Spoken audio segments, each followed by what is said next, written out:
Hey guys, Luke here and welcome back to episode 2 of my Road to Glory series on FIFA 16. Now I'm not sure exactly where we're going with this series, but for the time being we're just going to be trying and getting more coins and trying to build up our side. Now the first sort of initial thing that I want to be doing is looking at the coin boost and looking at players we can grab from the loan system sort of thing. Now it's not in the actual game like it was in FIFA 15 where in Ultimate Team mode you could buy it from there. This time you have to go to the catalogue, I believe. I mean, maybe it is there in FIFA 16, but I haven't noticed it thus far. And you can see there, that's the side that we've come up with for the first game. Now we have actually gone into offline tournaments because, well, you able to see here the monsters bought, so it kind of gives you an idea of the time frame. So this was maybe like a few weeks ago. So we've had Black Ops and that sort of stuff come out, so I've been playing that as well as playing a little bit of FIFA, but we had to go to the offline modes because I couldn't find games. Now a few reasons, like I said, other games have been out, so it could be it could be that, it could be people playing that, it could just be my internet connection which has been playing up a little bit.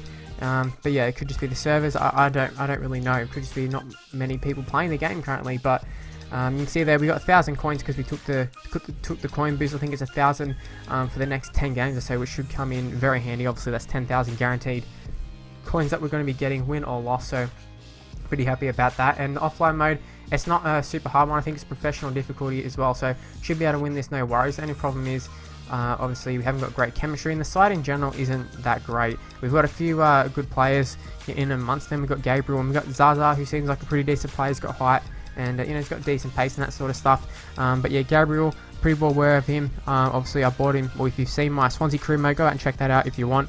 But we did sign him for Swansea City, so he's pretty good. I mean, on this game, obviously he hasn't, he doesn't have the ability to grow or anything, so that's a little bit annoying in terms of, we just got his stock standard player, but he's pretty decent. Is Brozenovic, whatever his name is, ended up scoring that goal to stay. He's from Inter Milan. I'm assuming he's the Kovacic replacement. And yeah, a 2-0 victory against Borussia Dortmund moves us on to the next round. But while we're doing that, obviously we're getting 1,000 coins per game, so I thought it's about time to start building up our BBVA side while we go ahead and play these sort of games. Now, with all the other teams, the packs that we had opened in the first episode, you haven't seen that, go back and watch it. We already have a few BBVA players. That's the reason we decided to go for that league, because we already have, they're probably the most out of any sort of league. Now we bought 2 centre backs from the same side. I don't really know what that side is, but we have left back Jokic, I think his name was. I can't remember exactly what he was, but he's from Villarreal.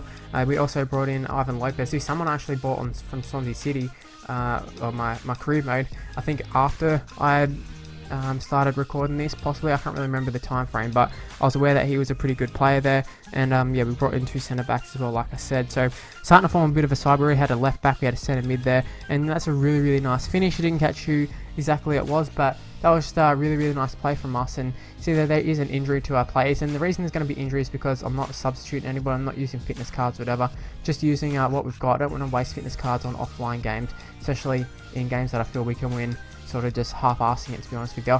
But Gabriel here gets it to Romeo, who is our CDM. He actually seems like a pretty good player. He's from Zimbabwe, I think it was, so I'm not really sure how he can work into any sort of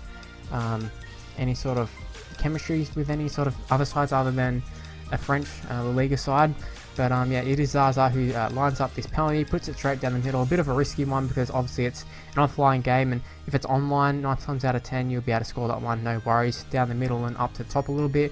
But offline, sometimes keeper goes for it. But I was pretty happy to get that 2-0 win over Atletico Madrid, and it also gives us a look at some plays that we could maybe go for. But sort of finishing up our side, pretty much our first initial side anyways. See, we're up to 4,000 coins, minus the 300 or so coins that we're paying for these guys. 300, well, depending on the whether they're gold, silver or bronze. Obviously the bronze paying a little bit less for them, and I'm trying to go for the minimum sort of buy now, not buy now, I'm going for bids. Open bids is what I'm going for, if you haven't realized. And yeah, like I said, just going for people who cost the minimum amount, so if we discard them at the end, we can sort of make a profit maybe, or we can just sell them on. But we took on Real Madrid in the final. It was a pretty tough game. Like I said, no fitness in our players, but at this point you can see that we got, like I said, no fitness in any of our players. You can see in the bottom right hand corner.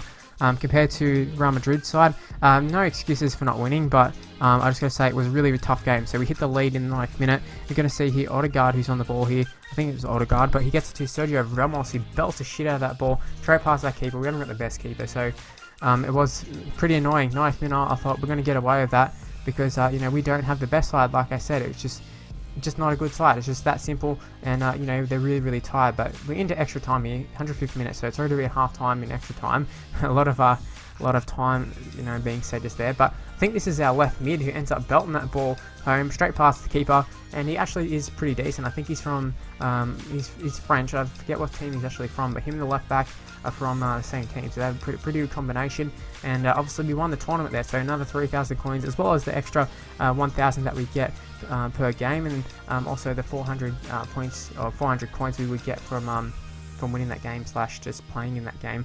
So I think I lied earlier. I said that we completed that side. This actually completes that side, I believe. We've got a keeper, a left mid, and I forget what the last position was. It's a right mid as well. So we've got 2 new wingers to bring in and a goalkeeper. So they're not the most ideal players you'd love to have to start off in your side, but I think we've got enough to work with just here. It is my ideal formation for the time being. I think I've found out now that, you know, the 3-5-2 and that sort of stuff seems to be pretty popular formation these days. Obviously the 3 at the back formation's pretty popular a few Fifas ago, but every Fifa is a little bit different, and it's just up to me to try and work out which one's my favourite. But the 4-5-1, been rocking it for the last few Fifas. I think FIFA 15 I had pretty good success with it, and in career mode have pretty good success with it as well.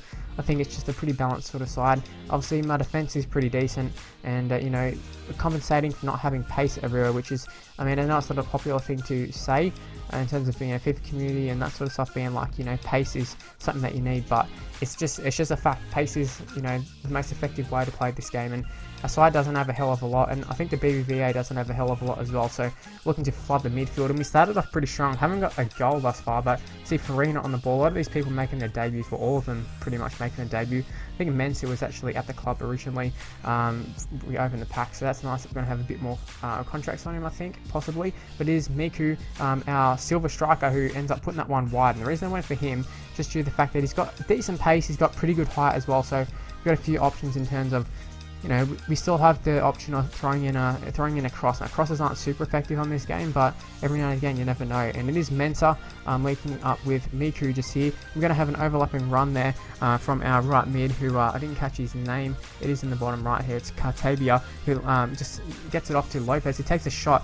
Now it was a pretty tame sort of shot, but I just wanted to show that's the style of football that I like to play. I like to stretch the field if we can. We've got, you know, obviously we're flooding the midfield, but we've also got the wingers overlapping and that sort of stuff as well. And we got pretty good run from right back to stuff as well. But Farina here gets on the outside of his defender, just pretty much just dances through. He didn't really get on the outside. He just sort of worked his way through him. Ends up scoring a goal there. So we're up 1-0. It's nice to have the lead. And just want to say, it's like last episode. We are just sort of getting in the way. And you see, this is a perfect example of it. It is Jokic gets a little bit of a foot on the ball, sort of nudges it away, and then we just pretty much flood the box there, getting in the way of everybody. So we did pretty well. It is Peanut on the ball here. He won the ball back after initially losing it. Then he's going to belt it into the top, well, it was the top left before getting off the post as well. So 2-0 is what it is currently. And then Farina here probably should have smashed that one home, but it wasn't meant to be. And 2-0, I'll definitely take that. It's just pretty much trying to get through these early games unscathed, I think, before we sort of, you know, we can start finding our groove eventually. But at this moment, sort of just figuring out what exactly we were like on FIFA, online pretty much, because online's way different to offline. And, you know, just trying to find out what we can exploit, what we can try and hide from our side and that sort of stuff. And it's really nice that we're getting a fair few coins as well for playing these games. But, you know, working our way up through the divisions, nearly through division 10, I think.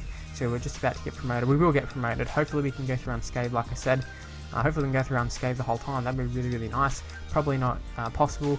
And like I said, I'm having trouble finding games, which is a little bit frustrating, but you know, I just got to deal with that. There might be a lag in some of these games. That's where the video is going to end. Hopefully you did enjoy it. If you did, please leave a like, subscribe to my channel, follow me on Twitter at MrLuke. Facebook page is in the description below. And if you did enjoy the video and think someone else might enjoy the video, make sure you share it with your friends and that sort of stuff. So yeah, really appreciate it. Thanks for watching, guys, and I'll see you next time. Bye.